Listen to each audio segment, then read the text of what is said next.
칼빈은 기독교 강요 제3권에서 상당히 여러 장에 걸쳐서 이 칭의와 선행의 관계에 대해서 잘못된 로마 가톨릭의 신학을 논박을 하고 있습니다. 결국 우리가 의롭게 되는 것은 우리가 선행을 행했기 때문이 아니다라는 사실을 여러 가지로 증명을 하는데, 이 로마 교회의 주장은 이거예요. 우리가 예수 그리스도를 믿음으로 이 하나님의 은혜를 입게 되는데, 이 하나님의 은혜로서 선행을 행하고 하나님의 은혜로 행한 이 선행에 의하여 우리가 의롭다 하심, 즉 이제 구원을 얻는다, 이렇게 말하고 있다는 것이죠. 그러나 하나님의 은혜로 말미암아 선행을 행하였을 때 그것이 과연 구원의 근거가 되느냐? 칼빈은 그렇지 않다. 오직 우리가 의롭다함을 받는 것은 믿음으로 말미암아 의롭다함을 받는 것이지, 믿음 이후에 받은 은혜로서 선행을 행하여 의롭다함을 받는 것이 아니다, 이렇게 말하고 있는 거예요. 근데 이제 이런 칼빈의 가르침을 오해하게 되면, 그러면은 선행을 하지 말라는 말이냐, 또는 이 선행이 가치가 없다는 말이냐, 이제 이런 이 반박을 불러올 수가 있습니다. 이에 대해서 칼빈은 선행을 하지 말라는 말도 아니고 또 선행이 가치가 없다는 말도 아니다라는 사실을 늘 분명하게 말씀하고 있는 겁니다. 칼빈이 여기서 말하고자 하는 것은 이거예요. 우리가 선행에 의지하여 자신의 선행을 자랑하지 말라 하는 것이죠. 우리가 무슨 선을 행했다고 해서 그것을 자랑의 근거로 삼아서 자랑하고 그것을 가지고 자부심을 가지고 해서는 안 된다는 이야기예요.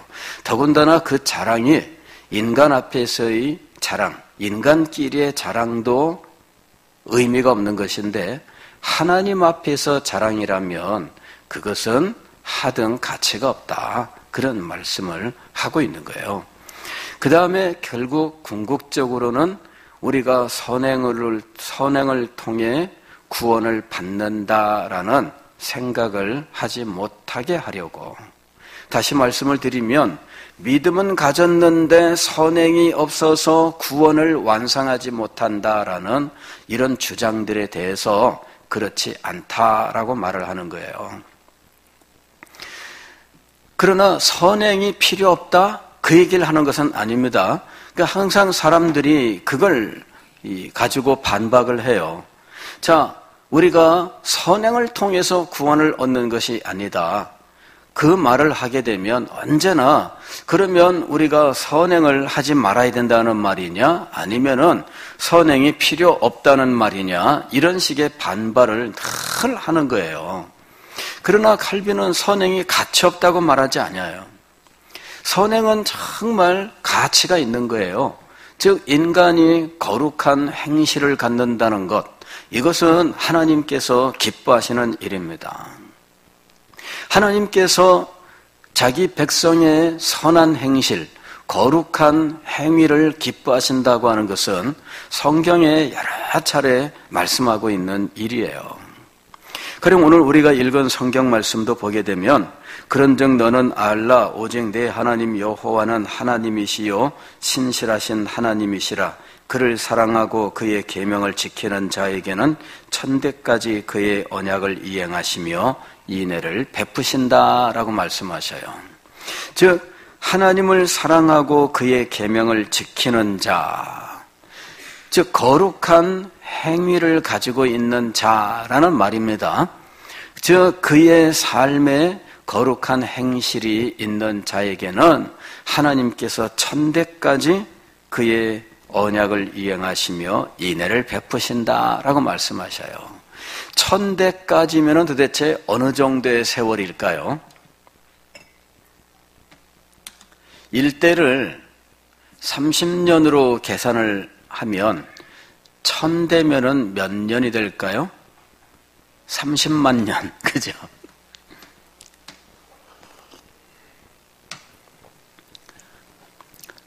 제가 인동장시 남산파 34대 손인데 몇 년까지 올라가느냐 하면은 이제 한 1000년쯤 올라가나요? 그 앞에 족보는 임진왜란 때 불타서 없어져가지고 알지를 못합니다. 그냥 그 중간부터 계산한 게 이제 34대래요. 한 1000년쯤 된답니다.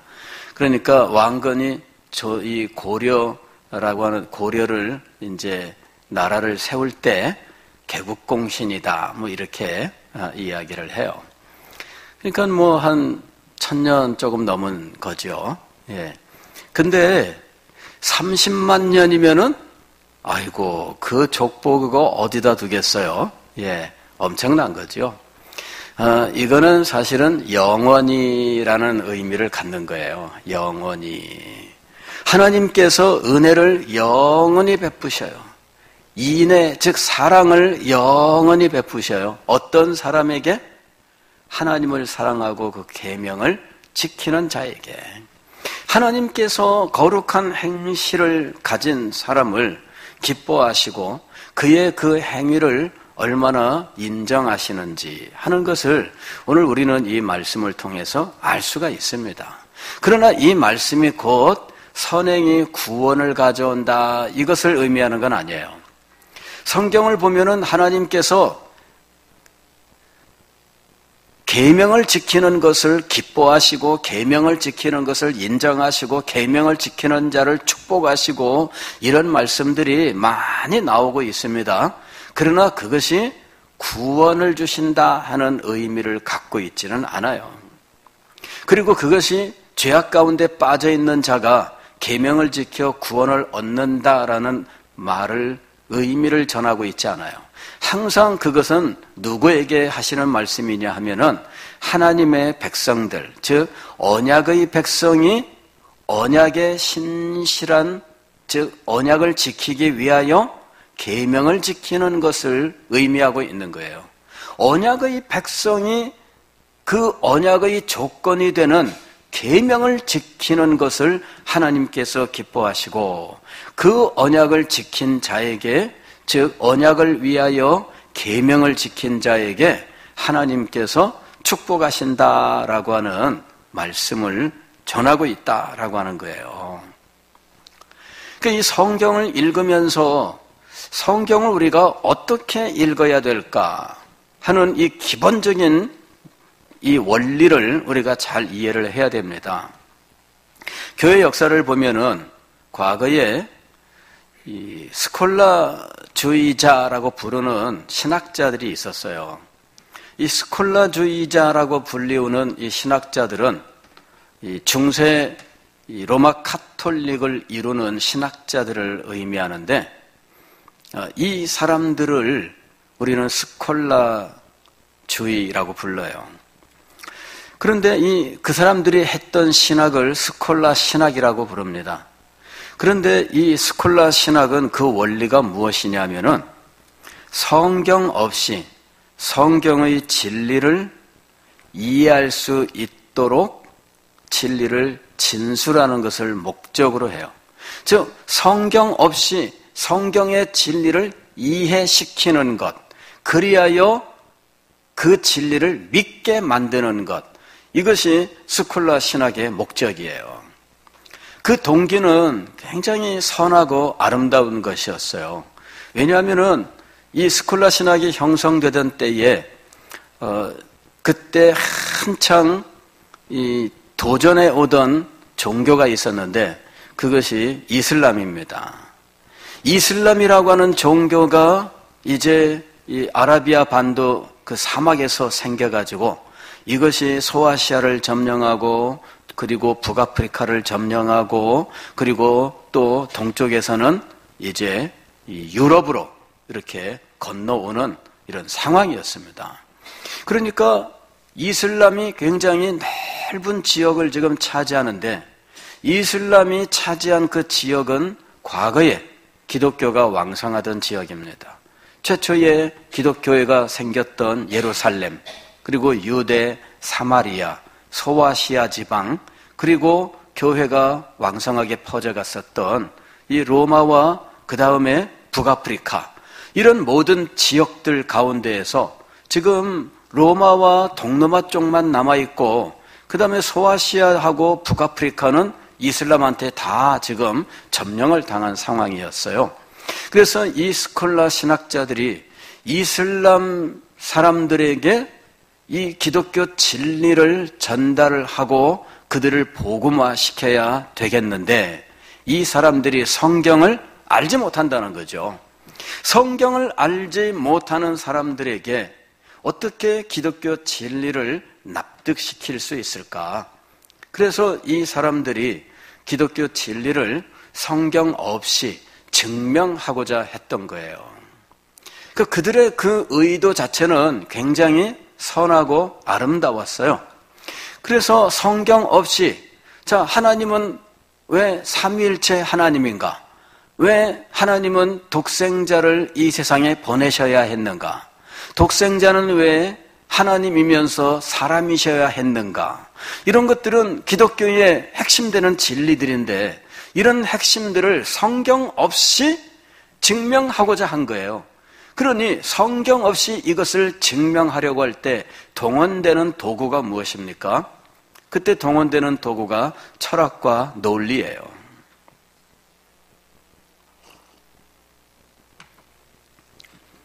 이 사람들이 그때 이 철학과 논리를 가지고 성경의 진리를 성경 없이 증명하고자 한 거예요.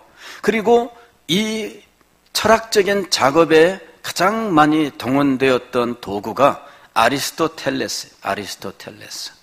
그리고 아리스토텔레스의 논리학이에요.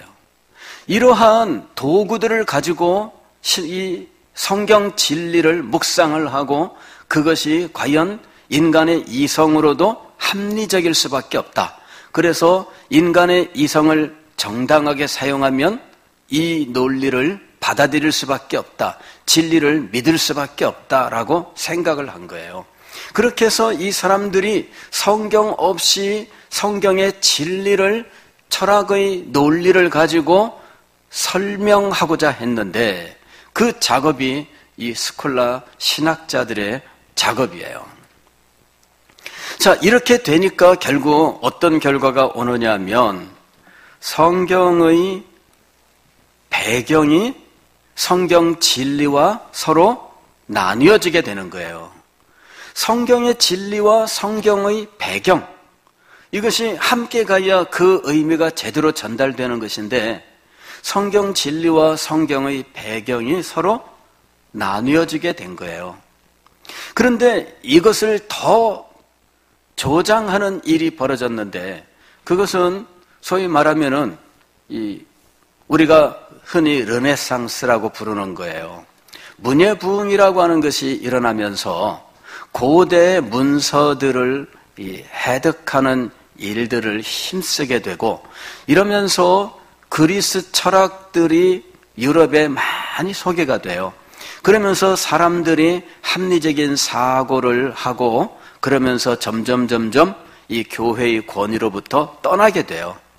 그래서 결국은 이 성경의 진리를 그 시대 사람들이 무엇으로 표현하냐면은 일반 자연 법칙으로 삼는 일이 벌어져요. 자연 법칙을 성경의 진리와 조화시키고, 또 성경의 교훈들을 이 자연의 원리들과 일치시키려고 하는 일들이 벌어지는 거죠.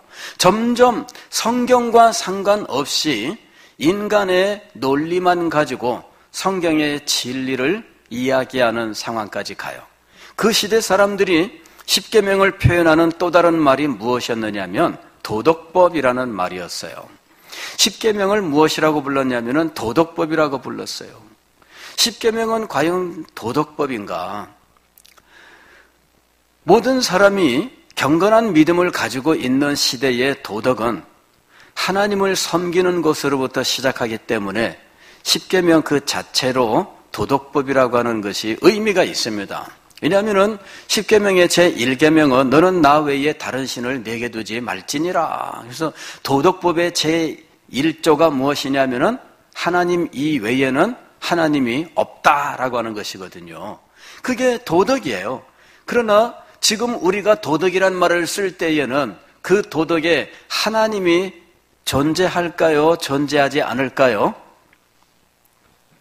현재 우리들이 도덕이란 말을 쓸 때에는 하나님은 존재하지 않아요. 그냥 인간의 일이에요. 도덕은. 윤리와 도덕이라고 이야기할 때 하나님을 떠올리는 사람은 이 시대 사람 중에는 없어요. 이 시대 사람 중에 누가 도덕이란 말을 할 때 하나님을 떠올리고 윤리란 말을 할 때 하나님의 계명을 떠올릴까요? 아무도 그걸 떠올리지 않아요. 양심이란 말을 할 때 하나님을 떠올리는 사람이 있을까요? 현대 사회에는 양심이란 말을 쓸 때에도 하나님을 떠올리지 않아요.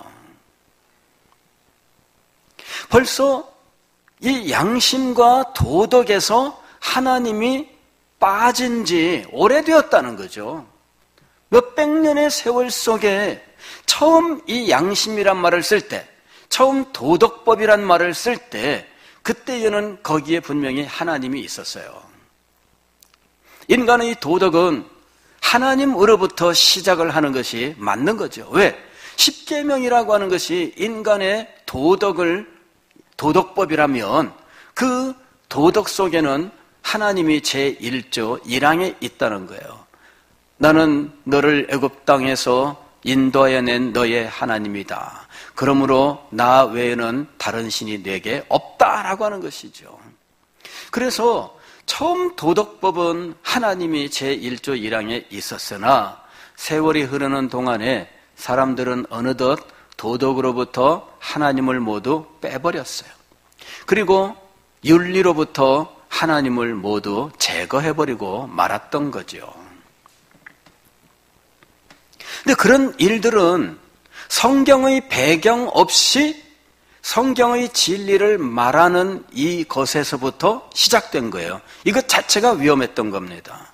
성경의 배경이 없이 어떻게 성경의 진리를 인간이 받아들이는 이 철학적 진리와 동일한 것으로 할 수 있느냐 하는 거죠. 처음 출발은 굉장히 아름답고 거룩한 동기가 있었습니다만은 그러나 그 시도 자체가 실상은 위험을 안고 있었던 거예요. 성경이라고 하는 것을 떠나는 길을 열어준 거예요. 그러다 보니까 결국은 율법이라고 하는 말도 나중에 성경의 배경이 없이 그냥 인간의 도덕, 인간의 행위 혹은 인간의 어떤 선행 이런 말로 대치가 된 거예요. 자, 오늘 우리가 읽은 성경 말씀은 무엇을 우리에게 말씀하고 있느냐 하면 하나님께서 언약의 백성들이 지키는 그의 계명, 그 계명을 지키는 언약의 백성들을 기뻐하신다라는 말씀이에요. 달리 말씀을 드리면 오늘 우리의 상황으로 이야기하면 우리가 예수 그리스도를 믿고 하나님의 구원을 입은 하나님의 사람으로서 우리가 거룩한 행실을 가진다면 하나님께서 이것을 기뻐하신다는 거죠. 하나님이 우리를 구원하신 목적이 무엇일까요? 우리가 거룩한 마음과 거룩한 행실을 가져 하나님을 닮아가면서 하나님을 영화롭게 하는 것, 바로 이것이 하나님께서 우리를 구원하신 목적인 것이죠. 그러므로 우리에게 너희가 이렇게 내 계명을 지키면 너희가 세상에 너희로 내 제자인 줄 알리라. 그리고 내 계명을 지키는 자에게 은혜를 베풀리라 하고 말씀하셨다면 그것은 구원을 목적으로 한 것이 아니라 구원받은 백성들을 통하여 하나님께서 당신의 영광을 나타내시고자 하시는 목적을 말씀하고 있는 거예요. 즉 이것은 구원받은 하나님의 백성들에게 주신 것이지 구원을 위하여 주신 것은 아니다라는 거예요.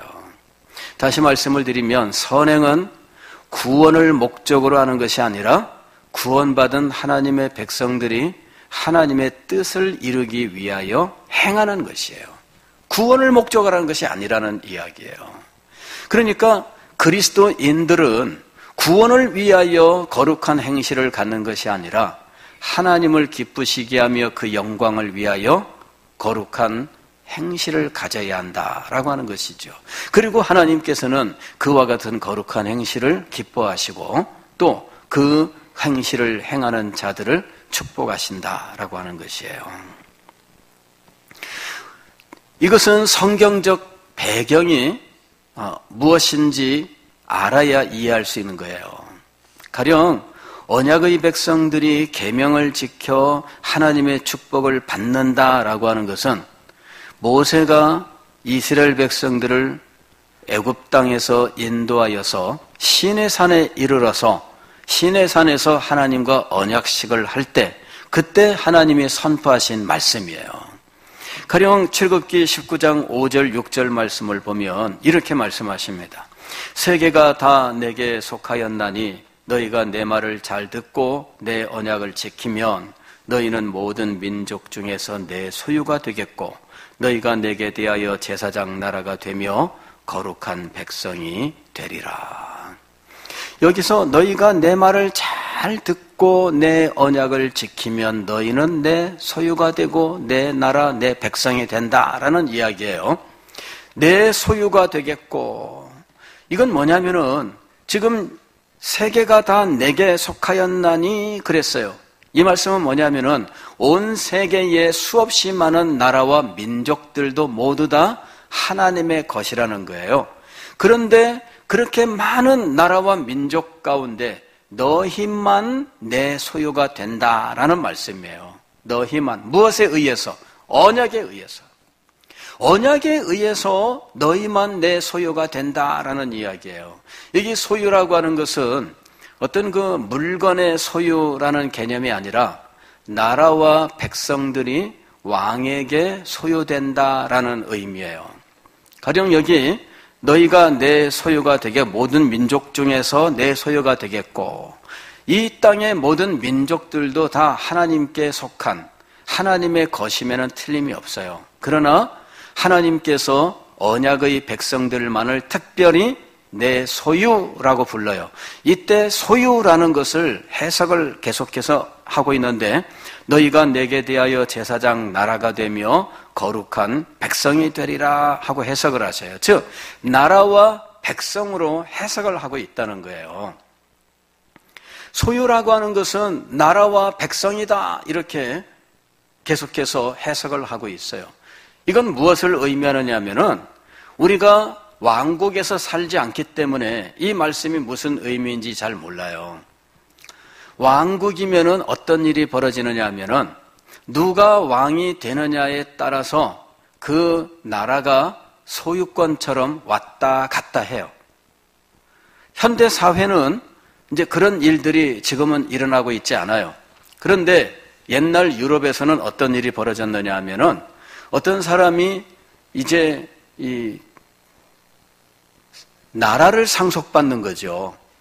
나라를 상속받는데 한 사람이 지금 여기 왕실에 왕자하고 저쪽 나라의 공주가 결혼을 했어요.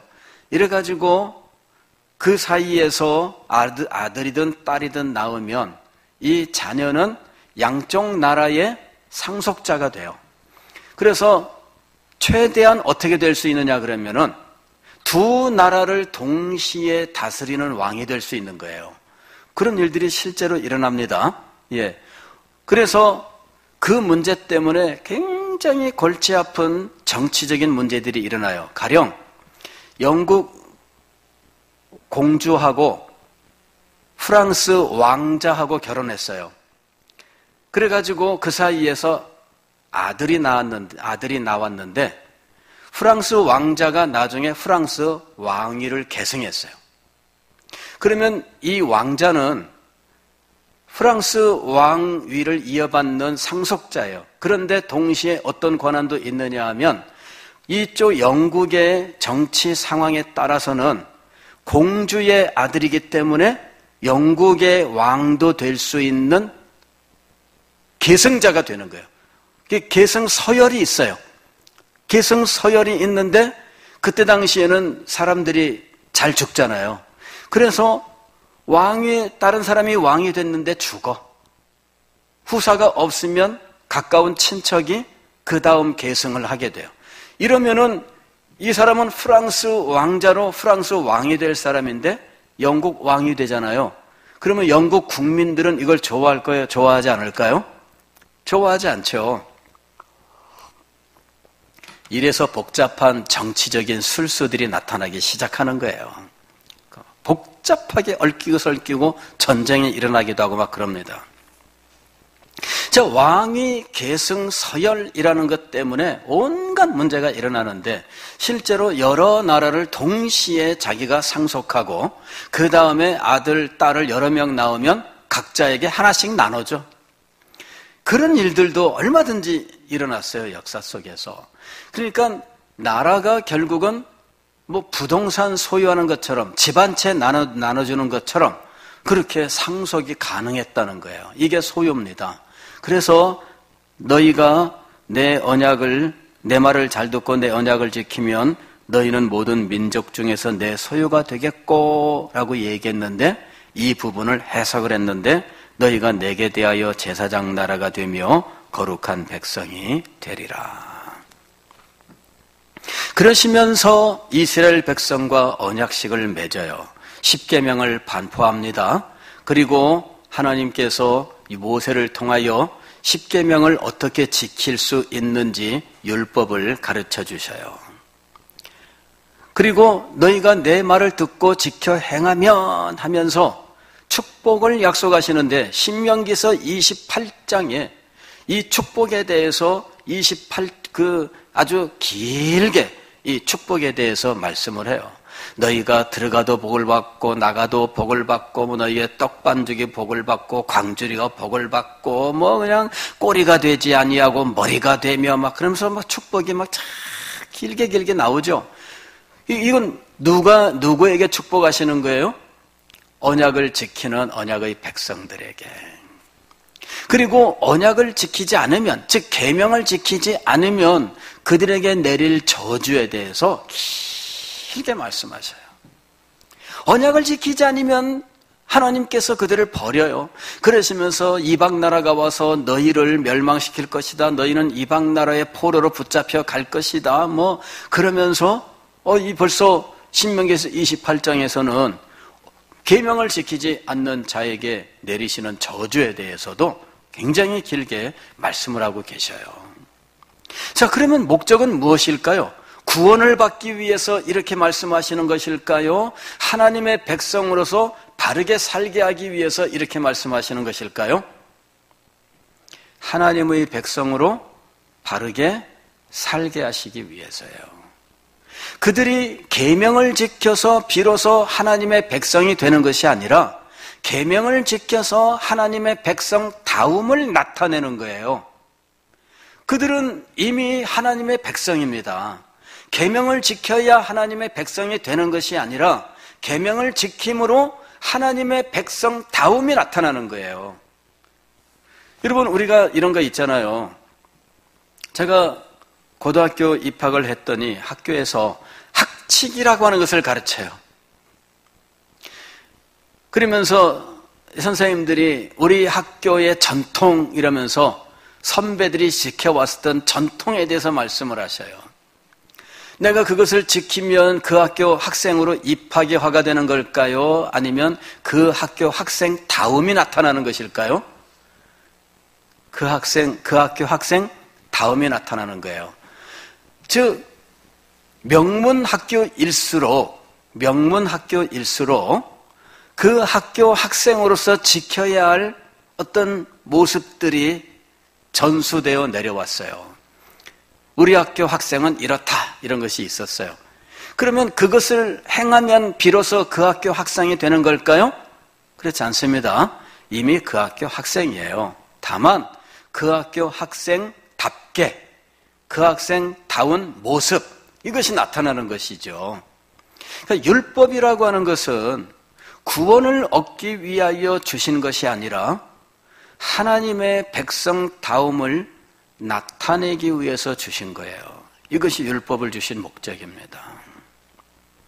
하나님께서는 왜 율법을 지켜 하나님의 백성다움을 나타내도록 하셨을까요? 그것은 율법이 하나님의 거룩한 성품을 나타내는 것이기 때문이에요. 율법은 무엇을 나타낸다고요? 하나님의 거룩한 성품을 나타내는 거예요. 그래서 율법을 주신 분을 사랑하고 그 율법을 지키는 동안 율법 속에 나타나 있는 하나님의 거룩한 성품을 닮아가게 되는 거예요. 이 원리를 우리가 알아야 됩니다. 자, 하나님을 사랑하고 하나님께서 주신 율법을 지키는 동안 율법에 나타난 하나님의 거룩하신 성품을 닮아가게 된다. 그게 율법을 주신 목적이에요. 가령 우리가 가훈이라고 하는 거, 사실 우리는 별로 그렇게 깊이 생각하지 않고 살아갑니다. 가훈이 심각하게 되는 때는 아이를 초등학교 보냈을 때입니다. 학교에서 가훈 해갖고 가훈을 적어와라 이러거든요. 그제까지 우리는 가훈이란 거는 별로 심각하게 생각하지 않았는데, 아이를 학교에 보냈더니 학교에서 숙제를 내줬는데 가훈을 적어오라는 거예요. 이래가지고서는 그제서야 가훈을 생각하는 거죠. 가훈, 우리 집 가훈이 뭘까? 어떤 사람이 우리 집 가훈, 잘 먹고 잘 살자.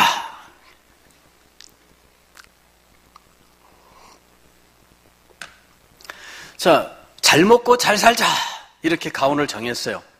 거기에 부모의 생각이 담겨 있는 거예요. 자, 그 잘 먹고 잘 살자를 깊이 묵상을 해보면 부모님이 어떤 사람이라는 것이 드러나요? 먹고 사는 것을 최고의 가치로 두고 있는 사람이다. 이것이 드러나는 거죠.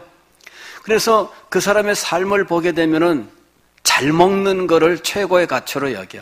야, 우리 고기 사 먹자. 고기 먹으러 가고, 그죠? 맛있는 거 막 먹고, 우리가 먹을 때는 신나게 먹자. 그래갖고 그냥 먹는 데 가치를 두고 자, 그게 그 부모의 생각을 나타내요. 그 부모의 가치를 나타내는 거예요. 부모님들이 가훈을 적어오라니까 그제서야 깊이 생각하고 이렇게 얘기합니다. 성실, 이렇게 해갖고 이제 가훈을 적어주는 거예요. 성실. 성실이 뭐냐고 아이가 물으니까 설명할 말이 없어요. 성실, 이거 이 꼬맹이한테 뭐라고 설명해야 되지?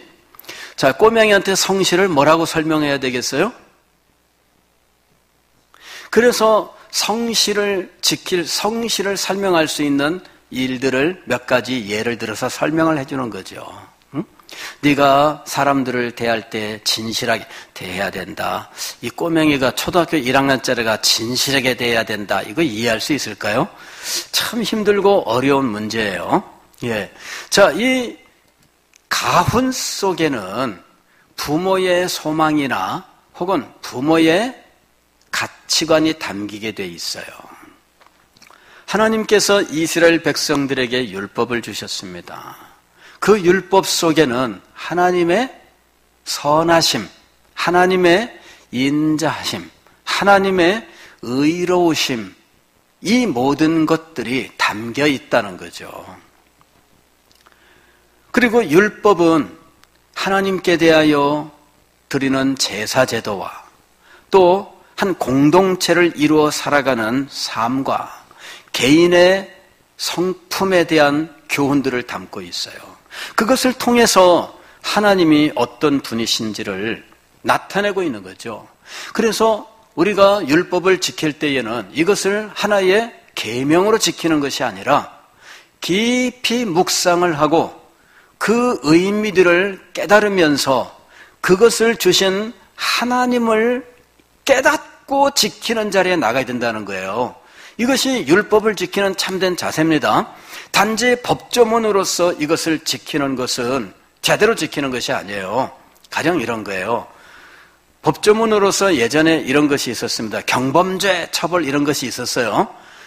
경범죄 처벌하는 것 중에 아주 예전에 많이 단속했던 것 중에 하나가 뭐냐면 침 뱉는 거 있어요. 침 뱉는 거. 참, 오늘날도 보면은 침 뱉는 사람들이 좀 있긴 있는데 옛날 한 40년 전 이때에 비하면 침 뱉는 사람들이 없는 거나 마찬가지죠. 예. 그때는요, 길거리에 침 많이 뱉었어요. 침 뱉으면은 경범죄, 누가 신고하면은 경찰이 그 사람한테 벌금을 매기는데, 그때 5,000원, 이렇게 벌금을 먹였어요. 오늘로 치면은 5만 원 이상 되는 금액이라고 봐야 되겠죠. 5,000원. 그 다음에 친구들이 그랬습니다. 침 한 번 뱉고 난 다음에, 안 걸렸지? 5,000원 벌었네. 이랬습니다. 예. 그래서 5,000원 벌기 위해서 침 한 번 뱉고, 2번 뱉으면 10,000원 벌고, 10번 뱉으면 5만 원 버는 거였어요. 그리고 사람들이 어떻게 했느냐면은 벌금 안 내기 위해서 침을 안 뱉는다 이런 거죠. 벌금을 안 내려고. 그런데 침을 안 뱉는 또 다른 동기가 있어요. 그리고 진정한 동기가 있습니다. 그게 뭘까요? 환경을 깨끗하게 하기 위해서 침을 안 뱉어요. 그리고 위생을 위하여 침을 안 뱉어요. 이것이 본래 목적입니다. 침을 뱉으면 환경도 지저분해지고 또 이 침을 통해서 어떤 해로운 병을 가진 사람이 침을 뱉어놓으면 그 침을 통해서 이 병도 퍼져나갈 수 있기 때문에 이게 건강과 위생에 필수적인 거죠. 그래서 환경을 깨끗하게 하고 건강과 또 그 위생을 위하여 침을 안 뱉는다. 이런 합리적 생각을 가진 사람들도 있는 거죠. 이런 사람들은 혼자만 살아가는 삶이 아니라 공동체와 더불어 살아간다. 다른 사람들과 더불어 살아간다라고 하는 깨달음이 있는 사람이에요. 자, 우리는 어떤 동기에 의해서 침을 뱉지 않아야 했을까요? 첫째, 벌금 안 내려고. 둘째, 다른 사람들과 더불어 살아가는 우리 이 환경을 깨끗하고 위생적으로 만들기 위해서. 자, 2개 중에서 무엇이 우리의 참된 동기가 되어야 할까요? 두 번째죠. 예, 다른 사람들과 더불어 살아가는 이 사회를 깨끗하고 또 위생적으로 만들기 위해서 침을 뱉으면 안 됩니다. 자, 이것이 우리가 진실되게 침을 뱉지 않아야 되는 동기가 돼야 돼요. 자, 그러면 경범죄 처벌하는 법 규정이 있습니다. 침을 뱉지 말라. 침을 뱉으면 벌금 5,000원이다. 그럴 때 어떤 사람은 벌금 때문에 이것을 지키고 어떤 사람은 사랑 때문에 이것을 지킨다는 거예요. 무엇이 참된 동기일까요? 사랑 때문에 지키는 것이 참된 동기예요. 우리가 율법을 지킬 때도 마찬가지예요. 율법을 지킬 때 율법을 지키는 그 동기가 하나님을 사랑하고 하나님의 거룩하심을 닮아가고자 하는 마음 때문에 그 거룩한 것들을 소망하여 율법을 지키는 사람도 있는가 하면 어떤 사람들은 조상들로부터 내려온 규정이기 때문에 혹은 온 사회가 율법을 안 지키면 돌 던지고 이 사회에서 못 살기 때문에 억지로 지킨다. 자, 무엇이 진정으로 율법을 지키는 동기가 되어야 할까요? 하나님께서는 우리가 무슨 목적으로 율법을 지키기를 원하실까요? 하나님이 율법을 주신 목적이 무엇일까요? 사람들이 벌 받는 게 무서워가지고 율법을 지키기를 원하시는 걸까요? 아니면은 하나님을 사랑하여 율법을 깊이 묵상하고 그 율법을 통해서 하나님의 거룩하심을 깨닫고 그것을 닮아가는 것을 하나님이 원하셨을까요? 율법은 묵상을 하면서 그 참된 정신을 깨닫고 순종해야 되는 것이었어요. 하나님께서 그것을 기뻐하셨던 거예요. 그래서 율법의 참된 그 의미를 알았던 사람들은 율법을 깊이 묵상했던 겁니다. 시편 1편에서도 그렇게 얘기했잖아요. 복 있는 사람은 악인의 꾀를 좇지 아니하며, 그 다음에 뭐라 그래요? 2절 가게 되면 주의 율법을 깊이 묵상하는 거죠. 율법을 묵상. 율법은 묵상의 재료였어요. 그래서 시인이 뭐라고 이야기를 했어요? 나의 마음의 묵상이 주께 연락되기를 바라나이다. 그랬던 거예요. 내 마음의 묵상이 주께 연락되기를 바라나이다.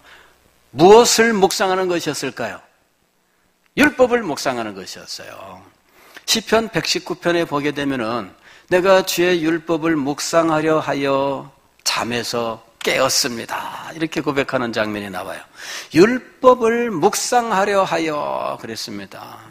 그 율법을 통해서 그는 그 율법 묵상을 통해서 무엇을 알아야 했을까요?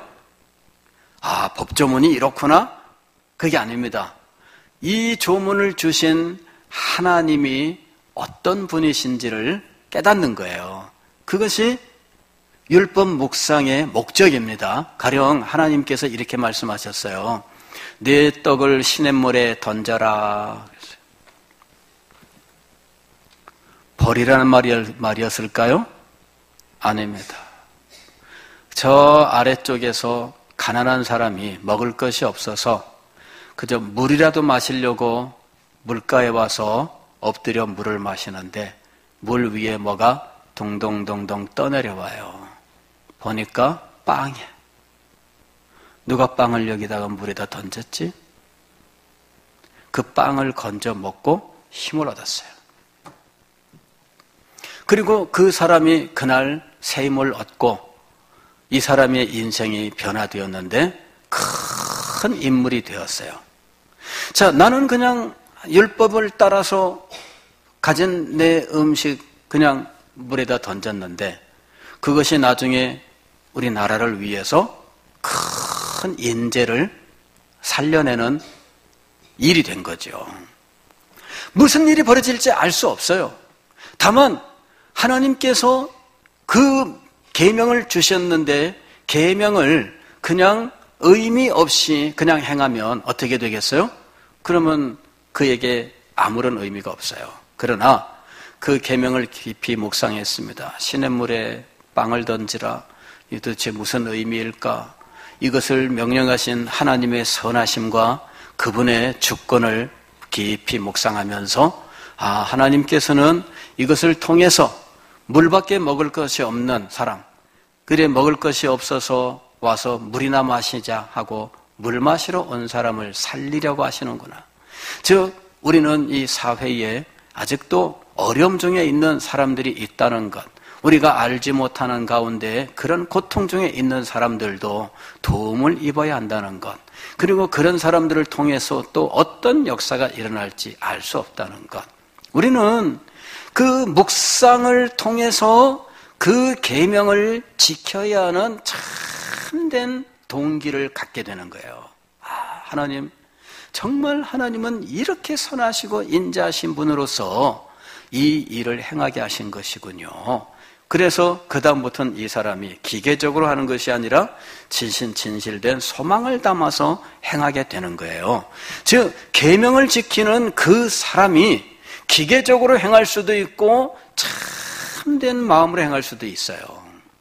하나님은 우리가 어떤 마음으로 이 계명을 지키기를 원하셨을까요? 계명은 하나님의 선하심과 인자하심, 하나님의 진실하심과 의로우심을 나타내는 거예요.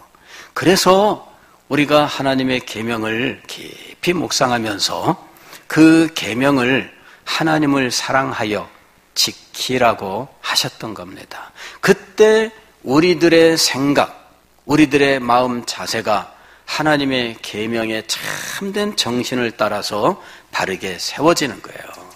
그 사람의 말과 그 사람의 삶은 하나님을 닮아가게 되어 있는 것이죠. 이것이 계명을 주신 목적이에요. 즉 율법의 목적인 것입니다. 구원을 목적으로 한 것이 아니라 하나님을 닮아가는 하나님의 자녀, 하나님의 백성을 목적으로 했던 것입니다. 기도하겠습니다.